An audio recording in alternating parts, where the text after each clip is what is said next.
Hello and welcome to SweetSpotDFS. This is a DFS review video for the 2021 Trailers Championship where Harris English is your winner. He ended up defeating Kramer Hickok in a playoff event that took multiple holes. That's right, not one, not two, not three, not 4, 5, 6, or 7 holes. It took 8 holes to determine the winner. Harris English wins it with a birdie putt. So he ends up winning this one. You know, we always kind of dread someone losing a tournament. This one was won by Harris English, and both of them needed to make birdie putts on their 18th, well, really their 72nd hole of the tournament in order to go to this playoff. So, I mean, the end of this tournament was fantastic. The tournament altogether was fun to watch. Obviously, we kind of always have our issues with the broadcast team, but either way, man, 8 playoff holes. It's the longest multiple hole playoff that we've seen in a long time. So it was really fun to watch. Not to bore you with the rest of this, I'll kind of go over this a little bit more in the results and recap. Let me just go over what I'm going to cover in this video. Basically, we're going to review the process where I look at the bucket system, I look at all the grass stats, just basically all the stats that we can cover to see how well the process did. I'll go over my anchor buckets, see how they did, look at time pairings, the ones that I was kind of anchoring around. We'll see how that did. And all of that can be found in the timestamps in the description below, but they can also be found on YouTube's progress bar. I have them there, so all you gotta do is hover over the progress bar, you'll find timestamps. Let's go ahead and get in this thing, and we'll start here with the results page. So Harris English obviously defeats Kramer Hickok. It's his second PGA Tour victory this season. That is Harris English. We kind of, like the whole industry, the DFS golf industry kind of knew Harris English was right around the corner for performing well. Like he just had finished 3rd at the US Open last week. It was cited there that he had had back issues throughout this entire season. So that's the reason we really didn't see him from the Tournament of Champions and forward. He was battling a back injury. So, I mean, I talked a lot about him in the preview and strategy video. I don't want to give myself that much credit because everybody else was on him. It was just one of those things I think we all kind of saw. Kramer Hickok, on the other hand, this is his second top 10 of his career. So obviously we're not going to forecast someone like a Kramer Hickok to do well at this tournament, but it's awesome to see. I can't tell you that I really follow him that much, but I do pay attention to a lot of, you know, up and coming, if you want to call them rising stars or up and coming Corn Ferry Tour players, that kind of stuff. But this guy has been fun to play in the past. I really didn't own much of him. I deployed a strategy this week that I'll discuss a little bit later that really didn't afford myself to use a lot of guys in the 6K range. And that's where he was. So we'll talk more about Kramer Hickok a little bit later. But Mark Leishman, I think Leishman, Answer, and Kisner all had really good Sundays. Let me take a look at the leaderboard here. So you can see round 4 scoring. A lot of golfers in the 60s. It was a par 70. So let me just double check that. That was a par 70, right? Yeah, par 70. Harris English 5 under. Kramer Hickok 3 under. That's not bad, obviously. He was playing with Bubba Watson, and Bubba Watson melted down really badly. But Mark Leishman, 64, ends up shooting 6 under. I mean, he was the clubhouse leader for a very long time. Obviously, Harris English needed to make a birdie putt in order to get to this playoff. So he birdies the last hole, Harris English is. And so does Kramer Hickok. So they both go into a playoff, but Mark Leishman for the longest time was there.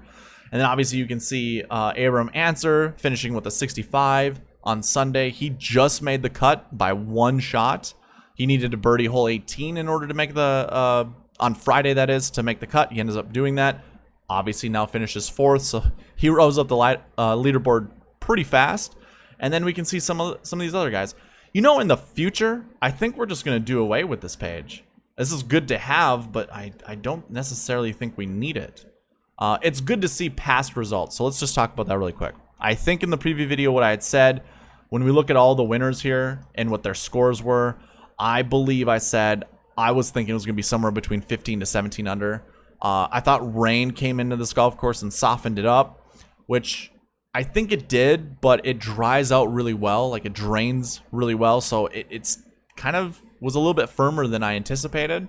So 13 under is actually lower than I thought was going to be the score. I was targeting somewhere between 15 and 17 under. So seeing it at 13 under is very, very interesting. Let's go back to that 2021 DK page. I do like looking at the leaderboard as I talk about these golfers. So, yeah, Answer. Let's see, who else had some of these low rounds? Leishman, Answer, Kisner, 63. He shoots a 63 on Sunday. He had 2 63s. I won't lie, when I saw his score on Saturday shooting a 74, I'm like, okay, so Friday's round was kind of a blip. You know, he'd been playing some pretty, I guess I don't feel bad for saying this, but some bad golf, some awful golf as of late. And then shooting these 63s obviously vaults him up into a top 5 finish. So hopefully that adds a little bit more confidence for him going forward. But, you know, as we were kind of looking at this tournament, you can see 1%.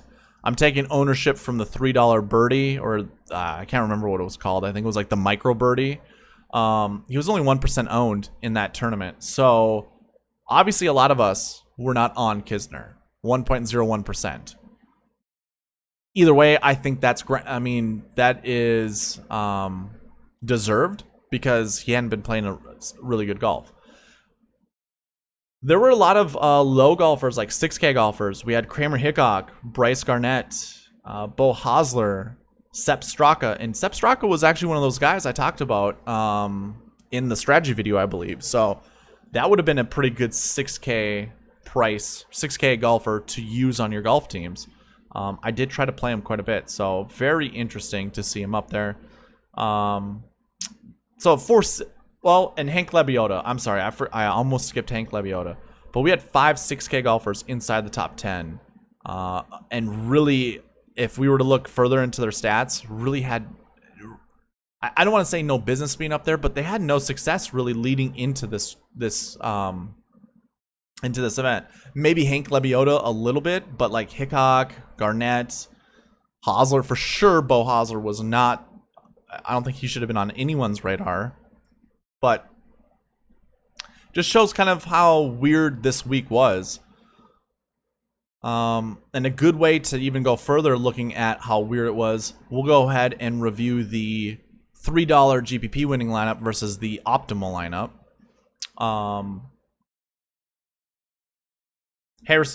Let's talk about the GPP winning lineup first. All the golfers here highlighted in blue would be a part of that GPP winning lineup. We actually have a guy here in 25th place, Patrick Reed, who was on that lineup. He finished 25th. So Harris English, Abram Answer, Hank Lebioda, Brian Harmon, Guido Migliozzi, and Patrick Reed were a part of that $3 GPP winning lineup. It scored 579 points. It used up all $50,000 of the salary. Let's see how that compares to the optimal lineup. So all the golfers here with the little black tick mark is in the optimal lineup. Bryce Garnett, it's worth noting, a $6,400 golfer tied a $10,700 golfer. I'm just going to choose a $10,000 golfer or $10,000 golfer because I don't want to see an optimal lineup at $46,000. I want something over $49,000. And this also, I don't have to look at a realistic optimal lineup because I usually do that. Where if the optimal lineup is less than 49,000, I try to find a lineup that's 49,000 or greater that beats the GPP winning lineup. I don't have to do that here because I can just grab Brooks instead of Bryce Garnett. So it's Brooks, Harris English, Kramer Hickok, Mark Leishman, Abram Answer, and Hank Lebioda. This used up 49,300 and it scored 627.5 points. If I go ahead and put a filter on this, you can kind of see. If I sort by DK points, you can see the top DK point scorers. Jim Herman is up there. He's beating out some of these guys that have a green color to their result. That's just 20 and under. So obviously Jim Herman was better than Adam Scott, who finished 13th, but it's also because Jim Herman made a hole-in-one. So keep that in mind. And actually, even better than a 10th place guy in Sepp Straka. But I personally don't care about some of these guys that were 20th or 30th place, anything like that. It's worth noting Paul Casey had a back injury throughout this entire event. He was really, he was struggling. You saw it really at the end of Thursday's round, in the beginning, and throughout Friday's round. He was bending over very gingerly, trying to pick up his golf ball from the hole. He had some back issues going on there. Let's see here. But anyways, as we look, so 627.5 versus 579. We had 60 points between the two, basically. 50 points. 527, yeah. So 50 points between the two, meaning there was a lot of room in between. And we can actually look at how the bucket system did. A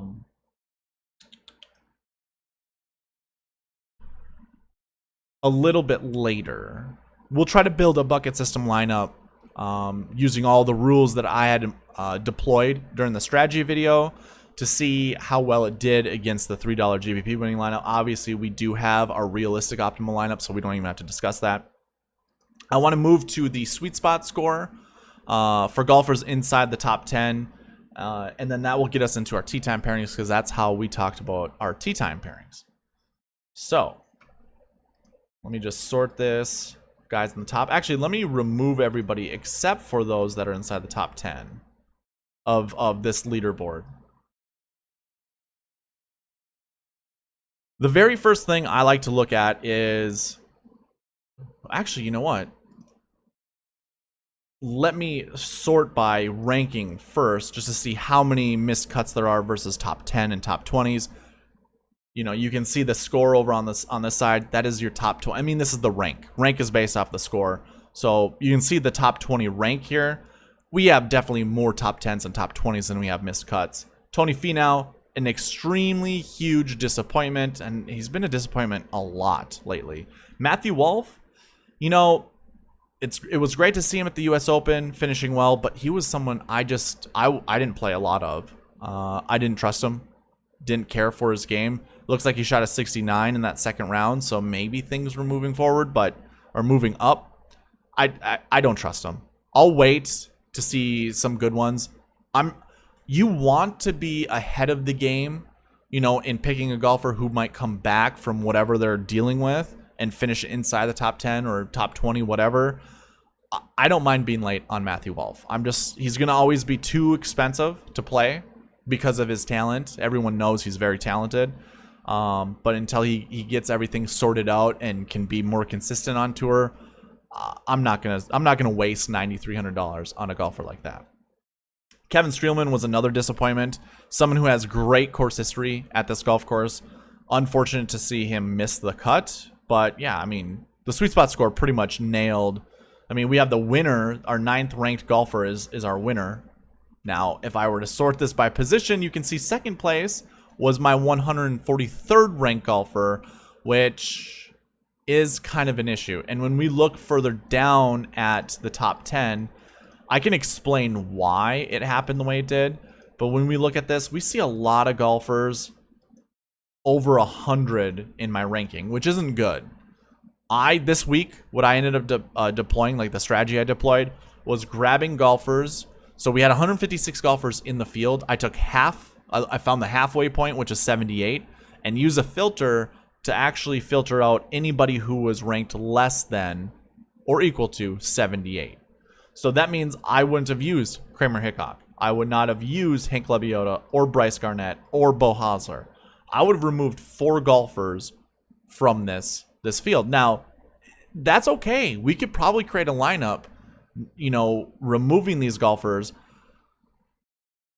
and still beat the GPP winning lineup. Let's actually take a look, because I'm very curious myself. I haven't looked at this yet, but if we don't select anyone, if we select, let's try to find a lineup we can create. Everyone's under 78 for SS rank.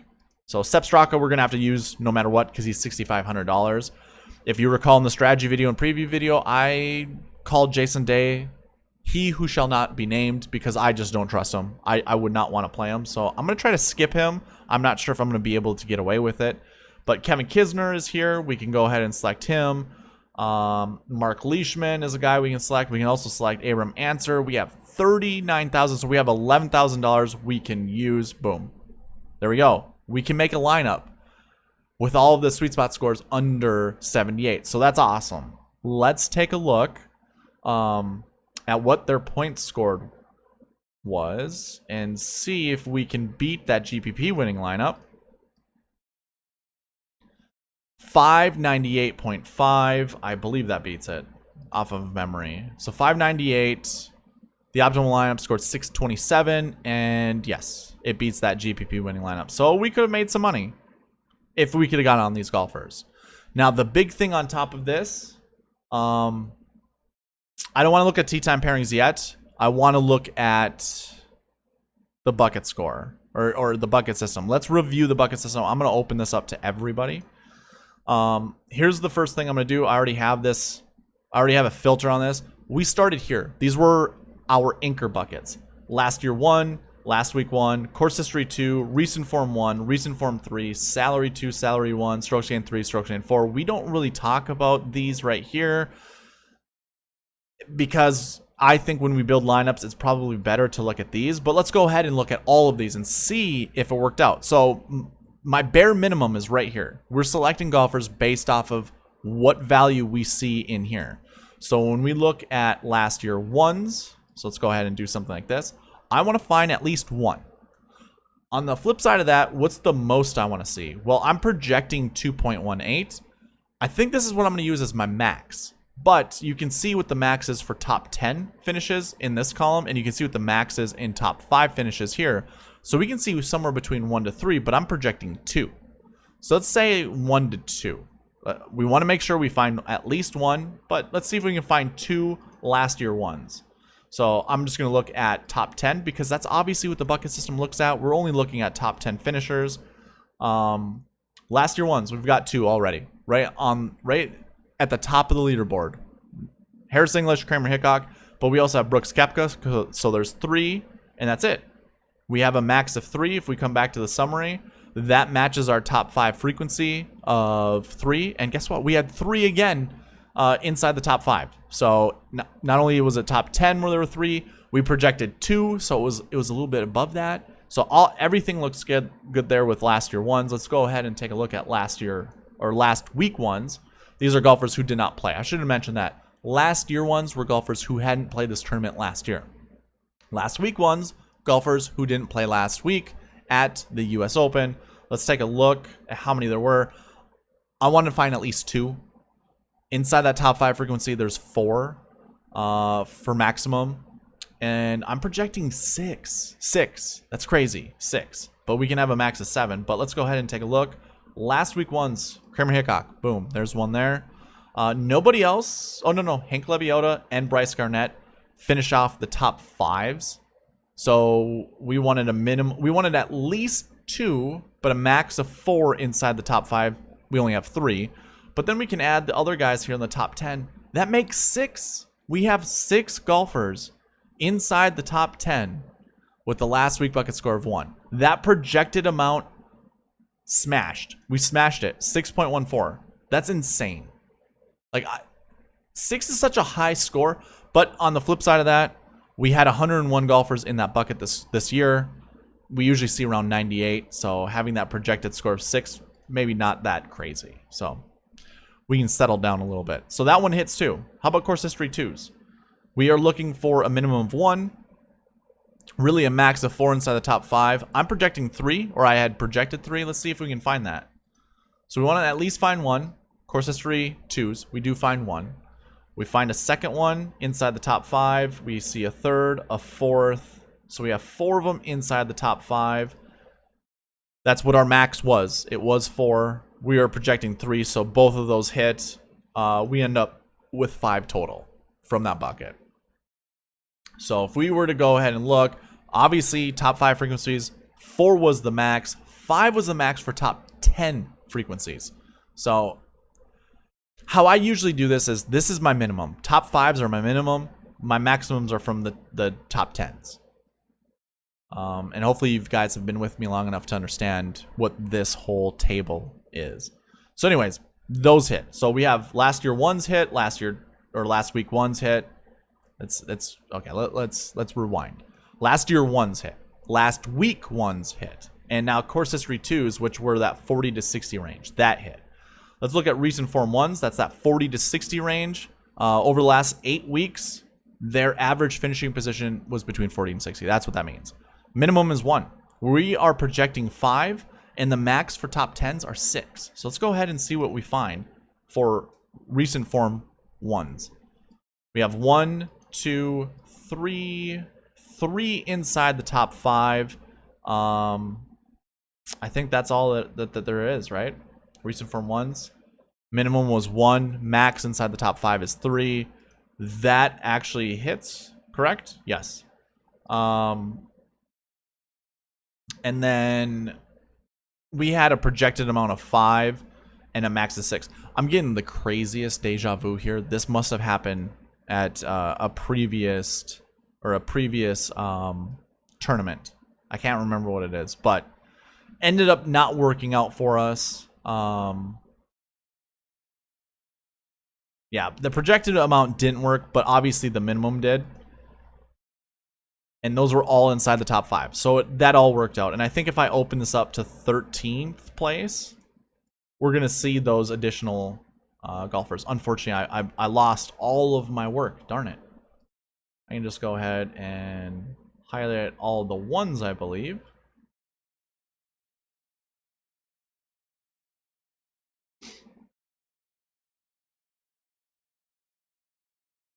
So yeah, we only had 3, but if we come down here to 13th place, we have a few more recent form 1s. So it was close. And that's all we see for top 13. Adam Scott, Burns, and Mark Hubbard. We actually see 1 more last year, or 3 more last year 1s, and 2 more last week 1s, and a couple more course history 2s. So it just adds to the buckets we already were anchoring around. But we're only looking at top 10. So let's go ahead and just ignore these golfers. I'm not going to get rid of them, primarily because I don't want to re-highlight everything. But the last real bucket that I want to look at is the recent form 3s. We want to see at least 1 for, top 5 frequency. I'm projecting 2. Yeah, I always round down, so 2, just a regular 2, but a max of 5 inside the top 10. Recent form 3s, so we have 1 there, 1, 2, 3, 4, and that makes up the top 10. So we have the 1 5th place finish.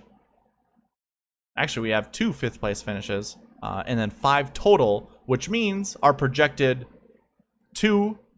I mean, it was more than that, but the max was 5. That didn't, go past 5. So it looks like going forward, this would be a good way to do this. Use the minimums of the top 5, and then what were their top 10 maximums? Because we can go all the way up to that, and I think that's what I'm going to do going forward. Now, if we want to take a look at the other ones, I don't really count these, but we can certainly look. Salaries, golfers that have a 9K price tag, I said we want to find 1. Projected 2. Do we have anyone in the 9K range? We do. Abraham Answer. He's the only golfer I have, so that minimum hits, which is nice. The projected amount does not hit, so yeah, like I said, I don't really follow. I don't really use these as my guidelines. 7K. This is going to be almost a given every single week, but we had just 1 as the minimum. Jason Day's there, but we have Kevin Kisner, Sam Burns. Whoa. Those are 13th places. Yeah, that's it, actually, for top 10. So that's crazy. Only 2 7K golfers. I projected 3, so that didn't work out, but the minimum was just 1. So yeah, I mean, if we're counting buckets, so salary 1s didn't fully hit with the projected amount, nor did recent form 1s. So those are the only 2 buckets that really didn't hit completely, but still were successful. Let's put it that way. Strokes gained 3 and 4.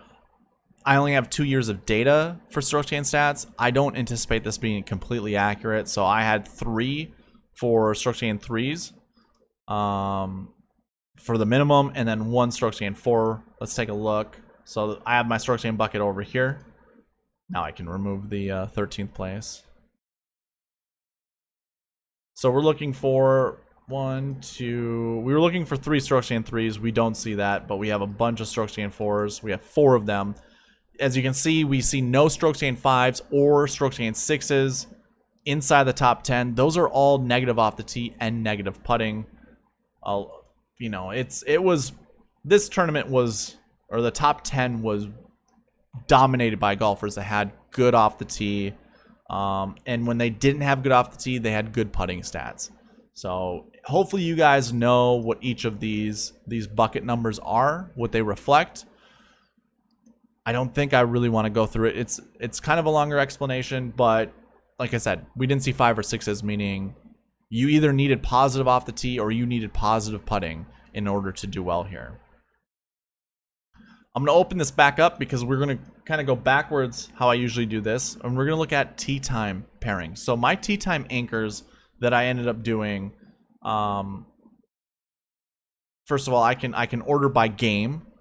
So this is the game numbers for this tournament, Thursday's round, I should say. And it's ordered by teeing off of hole 1 and the earliest tee time on 1. So let's go ahead and let's actually put it a different way. What I ended up doing with this is if the SweetSpot score was good cumulatively throughout the group, I highlight them a dark green color. If it was okay, I did this green, and if it was yellow, it was decent, but not anything to talk about. So you can see a dark green. Let me go ahead and actually just filter by those conditions. So we're looking at that dark green. We basically had 1, 2, 3, 4, 5, 6 groups we were looking at to anchor our lineups around. At least find a golfer from one of those 6 lineups. Pairings, and preferably only. Okay, let's back up. I'm sorry. Sometimes I don't think about how I want to say things. When I look at these 6 pairings, I want to grab 2 golfers from any of these pairings. Not in the same pairing, but let's say I want to pick a Brooks Koepka with a Mark Leishman. Obviously, that makes sense, right? I want to grab 2 of these golfers. What I have seen over the last, I think now 5 weeks, is every golfer or every one of these pairings, which I would call my marquee pairings or my anchor pairings, at least one golfer from each pairing finished inside the top 10. But what I also notice is when the strength of field isn't that high, I can push it to top 20 and it works just as good. And usually when we're looking to win a GPP, you want to find all your golfers inside the top 10, but we can be okay with one of them finishing inside the top 20, but not inside the top 10. Anyways, you can already see we do have some optimal golfers, or some golfers in the optimal lineup, and it was Brooks and it was Mark Leishman. But what I'm more interested in talking to you guys about, do we see a top 10 or top 20 in each one of these pairings? So our first pairing was Justin Rose, Carlos Ortiz, and Keegan Bradley. We do not. There is not a top 20 here. We actually have one missed cut and then kind of just decent whatever finishes. Not great. The next group, though, obviously Mark Leishman, Patrick Cantlay, and Garrick Higgo. We do have one top 10. We have a top 20, but then we also have a missed cut. So, I did like Mark Leishman. My percentage that I wanted to own him was 20%. That's kind of what this column here, Y, is. But I also like Patrick Cantlay. So this group together, I like those 2 golfers. Garrick Higgo was okay. I really didn't. It wasn't that big of a deal to me. The next one has a top 20, but no top 10s, and really it probably should have had a top 10. Not because of how well they played or what ended up happening, but because of who's in the group. We have both Patrick Reed and Bryson to go along with Stuart Sink. We do have a top 20, which is great, and collectively, all 3 of them together, those are pretty decent pairings. If you were to compete and say those 3 golfers versus any of these other pairings, they did pretty well, but it wasn't, they were outdone by Jason Day, Sam Burns, and Brendan Todd. So you can see Jason Day and Sam Burns finished 10th and 13th. That wouldn't have been bad you know, if you wanted to play those golfers together. So anyways, we had a top 10 and a top 20 in that group. The next one, no top 10 finish, but we had a 19th. By the way, Bubba choked hard at the end of this tournament. He ended up finishing with, I think, 3 bogeys and 2 doubles in his last 5 holes. He was leading this tournament after Saturday's round. He was leading this tournament before he got to hole 14. So Bubba ultimately choked. He could have had a top 10 finish, and that would have helped here. Perhaps that would have moved Jason Day to 11th and would have messed up that group there, but maybe it wouldn't have. Either way, we do have another top 20, and then the last group, or the last pairing we can talk about, Finau, Dustin, and Brooks. I was more on DJ than I was anybody, but I still liked Brooks. So Brooks finishing 5th, that helps with this whole group. The pairing finishing inside the top 10. So yeah, 4 of 6 groups did pretty decent. 2 of the other groups, though, they did not follow the trend. So all in all, it was okay. It wasn't success. I'm not gonna give it a success. We do have 2 golfers that did finish in the optimal lineup, and like I said, that when I create lineups, I'm looking. Most of the time, you can't create lineups with more than 3 or 4 golfers from this pool. You know, obviously we're looking at pairings, you know, tee time pairings.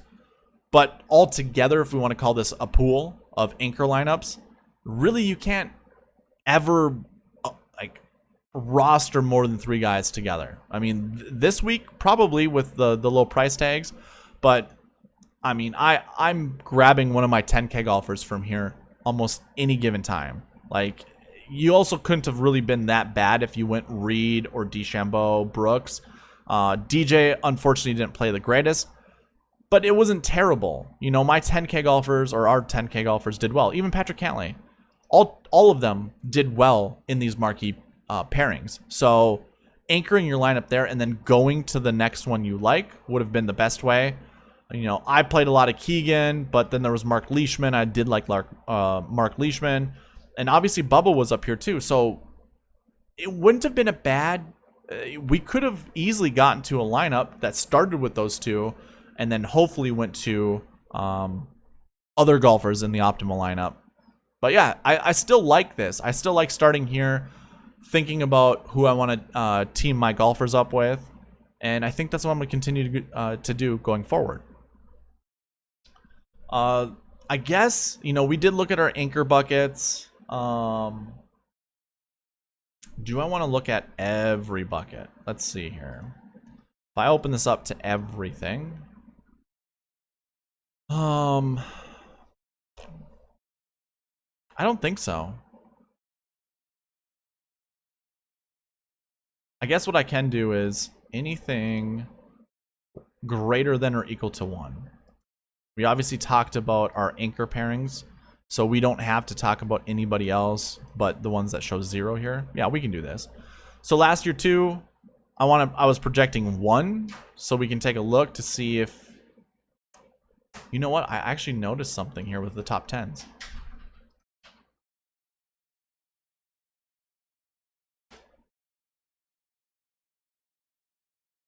See, if I get rid of this and just look at 1 going forward, do we have anything that's in the 0s that are projected? Okay, let's actually talk about this way, because I'm adding something else. Now, this is our minimums for top 10s. Last year 3s, do we see 2 inside the top 10?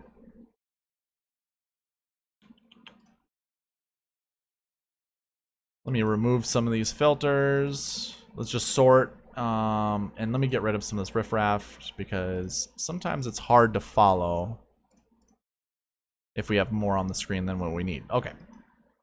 So very first one, we're looking for 2 last year 3s. Do we see those? 1, 2. Yes. So that works. We can check that one off. I can go ahead and just mark this green. Sure. Last year 1s, we want 2. We already went through last year 1s. We already know there's 2. So let's go ahead. Mark that one green. Last week 1, we had 6. We already know that one is green. But let me go ahead and mark all of them. Which is crazy. Projected 6. We had 6. Course history 1s. Do we have 3 of those? 1, 2, 3, 4, 5. So yes, we can mark that one green. Course history 2s. Did that one actually hit? I think it did, right? We wanted 3 of them. 1, 2, 3, 4, 5. So let's go ahead and mark that one green since we projected 3. Ended up working out. Course history 5s. 1. Oh my gosh, we do have 1. There we go. Love when the bucket system is running well. Course history 4s, we had 0. Guess what? We have 0. Projected 0. And that's largely to do with the success rate being 5%. When we normally see 38 in that bucket per year, we only had 21 in the bucket this year. Is a really good, when I first started doing the bucket system, there were buckets that weren't hitting. So obviously if I was just going by looking at the minimum of 1 and saying, I need 1 in this bucket all the time. If I'm not grabbing this data, which shows the average per year and what's in the bucket this year, when it doesn't hit, I kind of, scratch my head and go, why didn't this hit? No, the bucket system must not be good.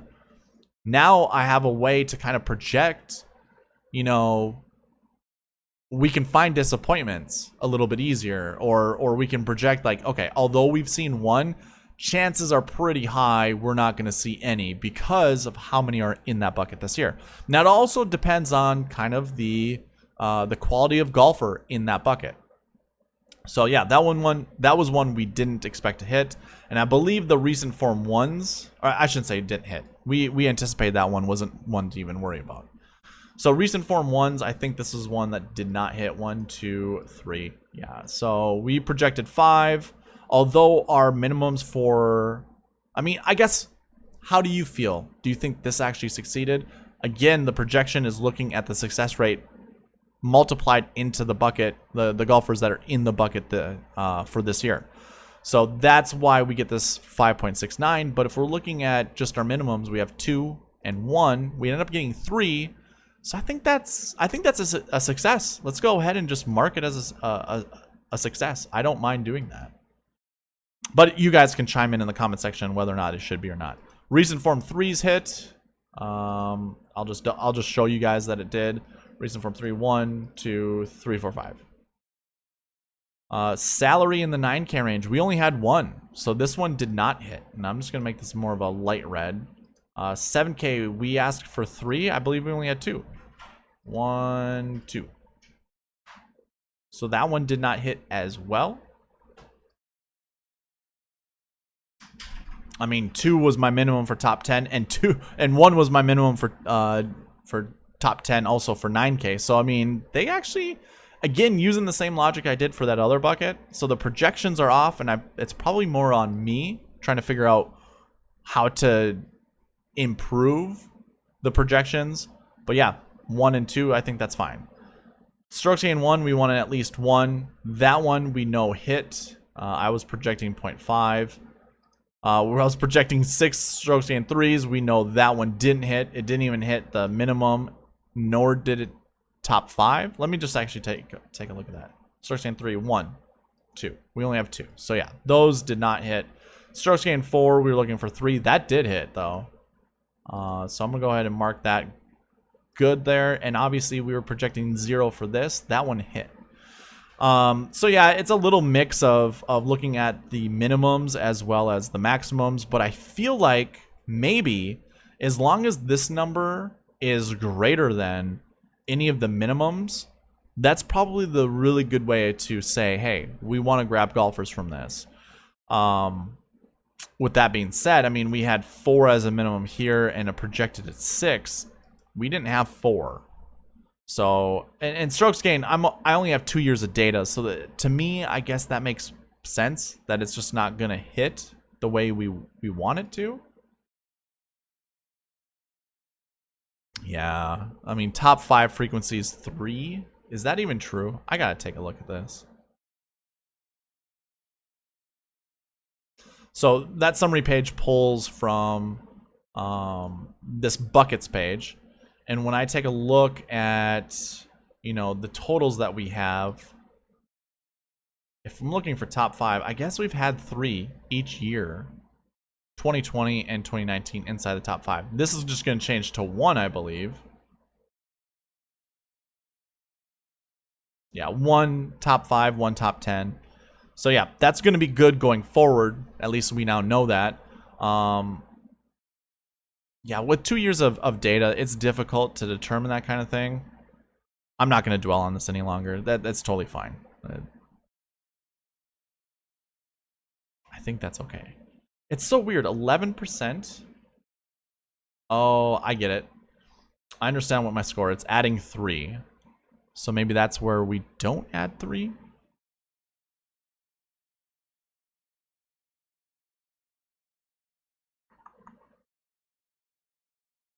Yeah, maybe I'll do that from now on. I'll just project this, and as long as this number here is greater than the number we see here, we can feel confident that it's going to be that bucket's going to be successful. I think that's what I'm going to do from now on. All right, so the last thing that I like to do, just to give you guys you know, a good idea of what stats you should be looking at prior to a tournament, because obviously we hear a lot of things like you want to look at, you know, strokes gained off the tee. You know, this stat is the 4th best stat on tour at this event or whatever that people take a look at, that kind of stuff. I just want to show you that, you know, why the bucket system is so good compared to just saying, hey, strokes gained off the tee is going to matter here, or strokes gained approach. You know, at this event, it's the 4th ranked event where those stats matter, meaning every top whatever we've heard show up inside the top 10. So I'm going to start with grass stats, and then we'll get into the strokes gained stats. But I just like to look at all the stats. Actually, why don't I just go through? Course history. Did course history matter in this event? It doesn't look like it. And really what I'm doing is I'm looking at this column, looking at all the green versus the red. There's a lot more red. So course history, not super great, and we kind of already knew that with the bucket system. You know, we wanted to target that 40 to 60 range because that was the number 1 bucket. Looking at POA stats, it's interesting. Guido shows up again, 13th place, and he had a 4th place finish at the US Open. So he followed that up with a 13. That's great. So obviously POA is a grass surface he does well at. Adam Scott, I mean, everyone here looked pretty good, but we do have a few golfers here. Unfortunate to see Ricky do poor. You know, man, Ricky, Keegan, Tony Finau, those guys didn't do it. So this was kind of split down the middle. Top 10 percentage. This is really the success rate. So this one's kind of a mix too. Obviously, we see a little bit more top 20s than we do missed cuts. Missed cuts are this 85. And then anything green is going to be top 20, but you can obviously see the position, how well they did. So yeah, not terrible. How about 2021 POA stats? Yeah, that one's pretty mixed as well. Pete Dye was a stat I was not considering this week, but now that I see everyone inside the top 10, geez. Yeah, I should have added this. This kind of really disappoints me. It frustrates me. Because if you remember what the SweetSpot score was based off of, it was not from the overall Pete Dye stats. I was just looking at POA. Because in this season, of the Pete Dye golf courses, when I do include Pete Dye, it just wasn't, like, the golfers that were good at Pete Dye did not have good results. And a lot of the newbies that had not played a Pete Dye golf course before, they were doing well. So it was like, okay, because there aren't a lot of events on tour that are Pete Dye golf courses, I don't know if I should actually really include it. So that was my whole thought process. But for this tournament, yeah, I think we should have.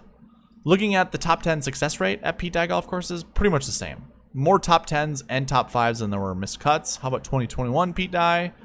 Way more missed cuts. So this is what I was kind of talking about. When we look at normal Pete Dye, or at least just for this season, Pete Dye results as a whole just weren't good. At least for the golfers that have had. Actually, let me rewind this. I'm not explaining this right. The Pete Dye stats in 2021 that are good. I was just telling you how at those events they didn't have great Pete Dye stats, and they were finishing inside the top 10 or top 20.